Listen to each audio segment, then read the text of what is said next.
জাতীয় কবি কাজী নজরুল ইসলামের ১২৭তম জন্মদিন উদযাপনে ২ দিনব্যাপী নজরুল উৎসব আয়োজন করেছে ছায়ানট। রবিবার আয়োজনের প্রথম দিন একক ও সমবেত গান, নৃত্য, পাঠ আবৃত্তিতে নজরুল বন্দনা করেন শিল্পীরা।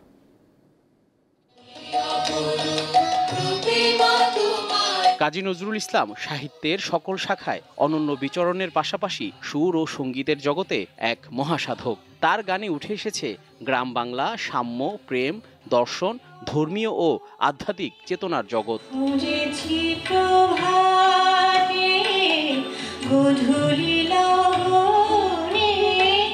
জাতীয় কবির ১২৭তম জন্মদিন উদযাপনে ২ দিনব্যাপী নজরুল উৎসব আয়োজন করেছে ছায়ানট।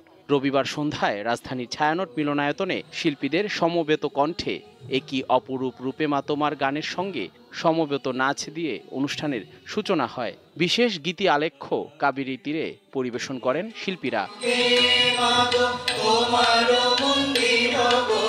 জাতীয় কবি নজরুল ইসলামের জীবন ও কর্ম নিয়ে আলোচনা করেন আয়োজকরা। বলেন, গানের কথায় কাজী নজরুল ইসলাম মানবতার মর্মবাণী সবার মাঝে ছড়িয়ে দিয়েছেন। তিনি বহু রকম গান লিখেছেন। তিনি যেমন শ্যামা সঙ্গীত লিখেছেন, তেমনি ইসলামী গান তিনি লিখেছেন। মানুষের সম্প্রীতি, ভালোবাসা, মিলন আকাঙ্ক্ষা নিয়ে তিনি কাজ করে গেছেন। অনুষ্ঠানে নজরুল গীতি পরিবেশন করেন ইয়াকুব আলী, ধ্রুব সরকার, ছন্দা চক্রবর্তী, রেজাউল করিম, প্রিয়াঙ্কা গোপ ও নাসরিন আক্তার সহ অনেকে। এই আয়োজনে ছায়ানটের শিল্পী ছাড়াও আমন্ত্রিত শিল্পী ও দল অংশ নেয়। ছায়ানট মিলনায়তনে আয়োজিত এই উৎসব সকলের জন্য উন্মুক্ত।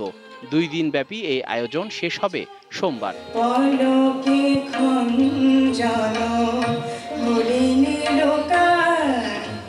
জহিরুল মোহসান, দীপ্ত সংবাদ, ঢাকা।